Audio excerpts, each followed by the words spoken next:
Hello friends, welcome to Sneha's cooking diary. இப்போது நம்ம எக்ஸிபிஷன்லலாம் நம்ம சாப்பிட்ற பப்படு தான் நம்ம ரெடி பண்ண போகிறோம். இதுக்கு நல்லா இப்போ இருக்கிற வெயில் நம்ம நல்லா யூஸ் பண்ணிக்கலாம். இது பாருங்கள், பப்படு நல்லா நம்மளுக்கு பொரிஞ்சு வருது. இது செய்கிறதுக்கு ஒரு 10 நிமிஷம் தான் ஆகும். ஆனால் காயறதுக்கு மட்டும் இப்போ அடிக்கிற வெயிலில் ஒரு 2 டேஸ்லேயே ரெடி ஆகிடுது.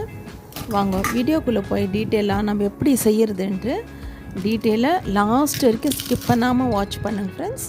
அப்புறம் முக்கியமான விஷயம், நீங்கள் இன்னும் சப்ஸ்கிரைப் பண்ணல ஸ்னேஹாஸ் குக்கிங் டைரினா சப்ஸ்கிரைப் பண்ணிக்கோங்க. இப்போது இந்த பப்படு செய்கிறதுக்கு நான் 1/2 kg அளவு ஜவ்வரிசி எடுத்திருக்கேன். ஜவ்வரிசியில் 2 டைப்ஸ் இருக்கும், மாவு ஜவ்வரிசி, நைலான் ஜவ்வரிசின்னு. நான் மாவு ஜவ்வரிசி எடுத்திருக்கேன், 1/2 kg எடுத்திருக்கேன். இப்போது 1/2 kg எனக்கு ஒரு கப்பில் 1 full கப் வந்திருக்கு. இது நம்ம மிக்ஸி ஜாரில் போட்டு பவுடர் பண்ணி எடுத்துக்கலாம். நைலான் ஜவ்வரிசி எடுக்காதீங்க, இதுக்கு மாவு ஜவ்வரிசி தான் ரொம்பவே நல்லாயிருக்கும். பாருங்கள், மிக்ஸி ஜாரில் போட்டு நான் கிரைண்ட் பண்ணி எடுத்துக்கினேன். இப்போ இந்த கிரைண்ட் பண்ணது நம்ம ஒரு கண்டெய்னரில் ட்ரான்ஸ்ஃபர் பண்ணிக்கலாம். நீங்கள் எவ்வளோ எடுக்கிறீங்க குவான்டிட்டி, உங்களுக்கு எவ்வளோ பப்படு வேணுமோ அந்த அளவுக்கு குவான்டிட்டி எடுத்துங்க. இப்போ நம்ம 1/2 kgயில் எவ்வளோ வருதுன்னு பார்த்துடலாம். அதுக்கு ஒரு கனமான கண்டெய்னர் எடுத்துக்கோங்க, அது மிக்ஸ் பண்ணுறதுக்கு. இல்லை குக்கர் உங்கள்கிட்ட பெரிய குக்கர் நல்லா அகலமாக இருந்துச்சுன்னா குக்கரில் கூட நீங்கள் ரெடி பண்ணிக்கிங்க. நான் இப்போ ஒரு பிரியாணி டெக்ஷாரில் தான் செய்கிறேன். 1 கப் அளவு மாவு வந்திருக்கு நம்மளுக்குன்னா அதில் 7 கப் அளவு தண்ணி ஊற்றிக்கணும். கோல்டு வாட்டர் தான், இன்னும் நான் ஸ்டவ் மேலே வைக்கல. அதுக்கு முன்னாடியே நம்ம கோல்டு வாட்டரில் 1 கப் மாவுக்கு 7 கப் அளவு தண்ணி எடுத்திருக்கேன். இந்த 7 கப் அளவு தண்ணியில் இந்த நம்ம கிரைண்ட் பண்ணி பவுட்ரு பண்ணி வச்சுருக்கிற ஜவ்வரிசி மாவு அதில் ஆட் பண்ணிக்கலாம். இந்த தண்ணியில் ஆட் பண்ணிவிட்டு நம்ம மிக்ஸ் பண்ணிக்கலாம். தண்ணி சில்லுன்னு இருக்கும்போதே நீங்கள் ஆட் பண்ணி மிக்ஸ் பண்ணிங்கன்னா தான் லம்ப்ஸ் இல்லாமல் மிக்ஸ் பண்ண முடியும். அதனால் அதை ஃபஸ்ட்டு நல்லா மிக்ஸ் பண்ணிக்கலாம். ஸ்டவ் மேலே வைக்கிறதுக்கு முன்னாடியே மிக்ஸ் பண்ணிக்கோங்க. இது ரொம்ப ஈஸியான மெத்தடு. நீங்கள் ஸ்டவ் மேலே தண்ணி வச்சுட்டு மிக்ஸ் பண்ணுறத விட இது ரொம்ப ஈஸியான மெத்தடாக இருக்கும். இப்போ நீங்கள் நல்லா மிக்ஸ் பண்ணிட்டீங்க. இதுக்கப்புறம் தான் நம்ம ஸ்டவ் மேலே வைக்க போகிறோம். ஓகே, பாருங்கள், நல்லா மிக்ஸ் பண்ணி பாருங்கள். லம்ப்ஸ் எதுனா இருக்கா பாருங்கள். லம்ப்ஸ் எதுவும் இல்லாத வரைக்கும் நீங்கள் நல்லா மிக்ஸ் பண்ணிக்கிட்டே இருங்க. பாருங்கள், சூப்பராக நம்மளுக்கு மிக்ஸ் ஆகிடுச்சு. இதுக்கப்புறம் தான் நம்ம ஸ்டவ் ஆன் பண்ணிவிட்டு நம்ம ஸ்டவ் மேலே வச்சுக்கலாம். நல்லா பெரிய பர்னர்லேயே வைங்க. நம்மளுக்கு கஞ்சி ரெடி ஆகிற வரைக்கும் நம்ம ஹை ஃப்ளேம்லேயே வச்சு இதை ரெடி பண்ணிக்கலாம். ஓகே, இப்போது அதில் போடுறதுக்கு மசாலா பச்சை மிளகா தான் எடுத்திருக்கேன். நான் பச்சை மிளகா ஒரு 10 to 15 பச்சை மிளகா எடுத்திருக்கேன் 1/2 kgக்கு. பச்சை மிளகா இல்லைன்னா வரமிளகா, சில்லி ஃப்ளேக்ஸ் ஆட் பண்ணிக்கிங்க உங்களுக்கு தேவைப்பட்டால். பச்சை மிளகா ஃப்ளேவர் பிடிக்காதுங்க, நீங்கள் சில்லி ஃப்ளேக்ஸ் ஆட் பண்ணிக்கிங்க. ரெண்டுமே பிடிக்காதுங்க, பெப்பர் க்ரஷ் பண்ணி கூட ஆட் பண்ணிக்கிங்க. இது ஒரு காரத்துக்காக தான். ஓகே, இப்போ அதுக்குள்ளேயே நான் டேபிள் மேலே வீட்டுக்குள்ளே தான் நான் காய வைக்க போகிறேன். ஒயிட் கிளாத் ஒன்று ஸ்ப்ரெட் பண்ணி வச்சுக்கோங்க. பாருங்கள், கஞ்சி நம்ம மிக்ஸ் பண்ணி விட்டு ஸ்டவ் மேலே வச்சுட்டு நல்லா மிக்ஸ் பண்ணுங்க. நம்ம மிக்ஸ் பண்ணும்போதே தெரியும் அது திக்னஸ் ஆகுது. நல்லா திக்னஸ் ஆகிடுச்சு பாருங்கள். இன்னும் கொஞ்சம் கூட அது திக்காகட்டும். நல்லா அந்த கஞ்சி பதத்துக்கு வரணும், அந்த அளவுக்கு நீங்கள் மிக்ஸ் பண்ணி விடுங்க. இப்போது கஞ்சி பதத்துக்கு வந்த பிறகு சீரகம் போட்டுக்கலாம். நான் 1 tablespoon அளவு சீரகம் போட்டிருக்கேன். அப்புறம் க்ரஷ் பண்ணி வச்சு நம்ம மிக்ஸியில் இந்த பாருங்கள் இந்த மாதிரி கோர்ஸ் கிரைண்ட் பண்ணி வச்சு பச்சை மிளகா ஆட் பண்ணிக்கலாம்.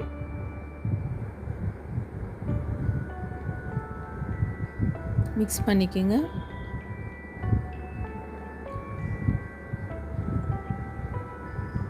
இது கஞ்சிக்கு இந்த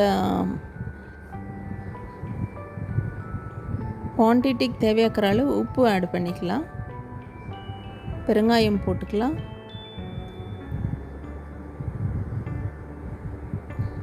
இது தேவையாக இருக்கிறது பாருங்கள். இன்க்ரீடியண்ட்டு நம்ம மாவு ஜவ்வரிசி எடுத்தோம், பச்சை மிளகா, சீரகம், உப்பு, பெருங்காயம், 5 ஐட்டம் தான். தண்ணியோடு சேர்த்தா 6 ஐட்டம்.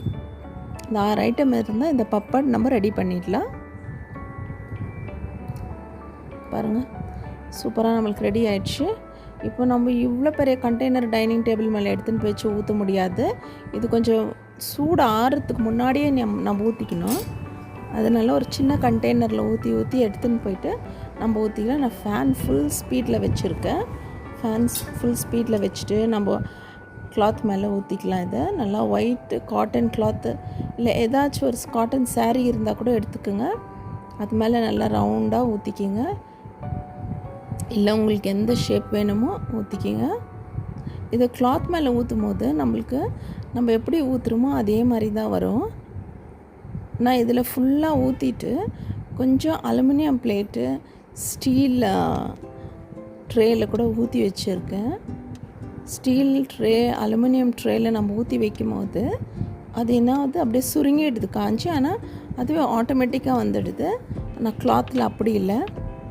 பாருங்கள், ஃபுல்லாக எல்லாமே ஊற்றிட்டோம். நம்ம 1 நைட் ஃபுல்லாக அப்படியே விட்டுடுங்க. ஃபேன் போட்டுட்டு அப்படியே விட்டுடுங்க. இந்த சூட்டுக்கே இது நல்லா ட்ரை ஆகிடும். நெக்ஸ்ட் டே மார்னிங் பாருங்கள் எப்படி ட்ரை ஆகிட்டு இருக்குது. நல்லா ட்ரை ஆகிடுச்சு.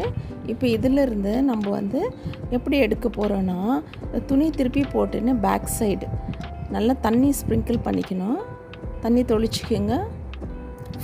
துணி ஃபுல்லாகவே நம்ம பேக் சைடு தான் தண்ணி தொளிக்கணும்.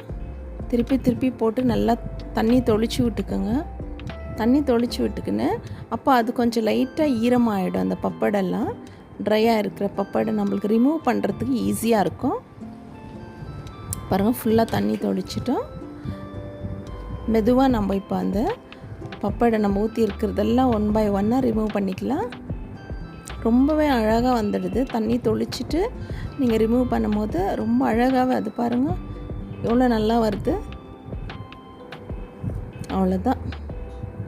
இந்த மாதிரி எடுத்து நம்ம ஒரு கண்டெய்னரில் போட்டுக்கலாம். ஆனால் இது எல்லாமே எடுத்துகிட்ட பிறகு ஒரு 1 or 2 days நீங்கள் நல்லா அடிக்கிற வெயிலில் வைங்க. இப்போ நம்ம வெயிலில் இதெல்லாம் எடுத்துகிட்ட பிறகு நம்ம வெயிலில் தான் வச்சு காய வைக்க போகிறோம். எல்லாத்தையும் அதே மாதிரி எடுத்துக்கலாம். பாருங்கள், நான் ட்ரேயில் ஊற்றி வச்சேன். ஸ்டீலில் பெரிய ட்ரே, அலுமினியம் தட்டு அதெல்லாம் ஊற்றி வச்சேன். பாருங்கள், அது எப்படி காஞ்சிடுச்சு. சூப்பராக அதுவே காஞ்சி வந்துடுச்சு. எடுக்கணும்னு அவசியம் இல்லை. பட் என்ன ஒன்று, அது காஞ்சதும் அப்படியே ஒரு மாதிரி சுருங்கிடுது. ஷேப் இருக்க மாட்டேங்குது. எப்படி இருந்தாலும் நம்ம வீட்டுக்கு தானே செய்ய போகிறோம். கொஞ்சமான குவான்டிட்டியில் செய்கிறோன்றவங்க இந்த மாதிரி பிளேட்டில் கூட நீங்கள் ஊற்றி வச்சுக்கலாம். சூப்பராக காஞ்சிடுச்சு.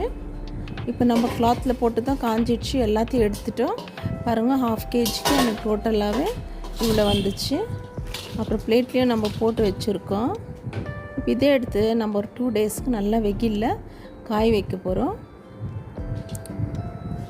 நல்லா வெயிலில் காய வைக்கணும். அப்போ தான் 1 yearக்கு நீங்கள் ஸ்டோர் பண்ணி வச்சா கூட இது கெட்டு போகாது. நல்லா அந்த கிறிஸ்பினஸ் அவ்வளோவா நல்லாயிருக்கும். பாருங்கள். ஓகே, நம்ம வெயிலில் வச்சு எடுத்துட்டோம் 2 days. இப்போ அடிக்கிற வெயிலுக்கு இது ஒரு 2 daysல காஞ்சிடுச்சு. சூப்பராக காஞ்சிடுச்சு பாருங்கள். இப்போ நான் இது ஃப்ரை பண்ணியும் காண்பிக்கிறேன். எல்லாமே நம்மளுக்கு ட்ரை ஆகிடுச்சு. நல்லா ட்ரை ஆகிடுச்சு.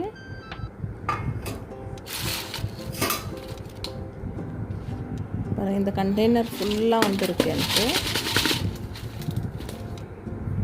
நீங்கள் கம்மியாக, நான் 1/2 kg போட்டு நீங்கள் கம்மியாக 1 cup அளவு ஜவ்வரிசி போட்டு கூட நீங்கள் ரெடி பண்ணிக்கலாம். ஓகே, இப்போ ஆயில் நல்லா ஹீட் ஆகிருக்கணும்.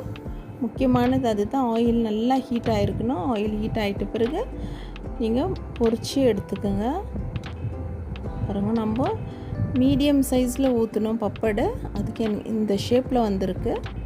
நீங்கள் இன்னும் பெருசாக எக்ஸிபிஷனில் இருக்கிற மாதிரியே ஊற்றுறேன்னா நல்லா பெருசாக ஊற்றிட்டு, இல்லை பெரிய தட்டு வருது பாருங்கள், ஸ்டீல் தட்டு, அதில் கூட நீங்கள் ஊற்றி வச்சுட்டு நீங்கள் இந்த மாதிரி போட்டு எடுத்திங்கன்னா பர்ஃபெக்டாக உங்களுக்கு எக்ஸிபிஷனில் பெரிய சைஸ் கிடைக்கிற மாதிரி பெரிய பப்படு கிடைக்கும்.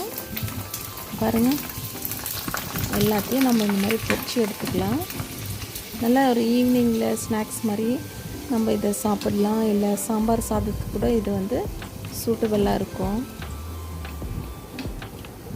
சைட் டிஷ் எதுவும் இல்லைன்னு போது இதை நம்ம ஃப்ரை பண்ணி சாப்பிட்டுக்கலாம். இது வந்து கெட்டு போகாது. நீங்கள் இந்த மாதிரி வெயிலில் காய வச்சு எடுத்திங்கன்னா 1 இயர் கூட நீங்கள் ஸ்டோர் பண்ணி வச்சுக்கலாம். நம்ம ஷெல்ஃபில் வச்சு விட்டோம்னா அது பாட்டுக்கு 1 இயர் கூட அப்படியே இருக்கும். தேவையாக இருக்கும் போது நம்ம எடுத்து ஃப்ரை பண்ணிக்கலாம். இங்கே பாருங்கள், கிறிஸ்பியாக அவ்வளோ நல்லாயிருக்கு. நான் சொன்ன மாதிரி நீங்கள் வேணும்னா சில்லி ஃப்ளேக்ஸ் கூட ஆட் பண்ணிக்கோங்க. அப்போ உங்களுக்கு ரெட் கலரில் இருக்கும். இப்போ இது ஃப்ரை பண்ணிட்ட பிறகு நம்ம வந்து கொஞ்சம் இது மேலே சில்லி பவுடர் கூட ஸ்ப்ரிங்கிள் பண்ணி சாப்பிட்டுக்கலாம். இன்னும் கூட கொஞ்சம் நம்ம காரம் பச்சை மிளகா ஆல்ரெடி போட்டிருக்கோம், இருந்தாலும் இன்னும் கொஞ்சம் ஃப்ளேவர் வேணும்னு போது நம்ம இந்த மாதிரி சில்லி பவுடர் ஸ்ப்ரிங்கிள் பண்ணி சாப்பிட்டுக்கலாம். ஓகே ஃப்ரெண்ட்ஸ், சூப்பராக நம்மளுக்கு பப்பட் எக்ஸிபிஷன் பப்பட் ரெடி ஆயிடுச்சு. ட்ரை பண்ணுங்கள். இந்த சம்மரில் இந்த மாதிரி ஒரு சின்ன சின்ன ரெசிபீஸ் நீங்கள் செய்து வச்சுக்கிங்கன்னா அதுக்கப்புறம் உங்களுக்கு இது யூஸ்ஃபுல்லாக இருக்கும். ட்ரை பண்ணிவிட்டு எப்படி இருந்துச்சுன்னு கமெண்ட்ஸில் தெரியப்படுத்துங்க.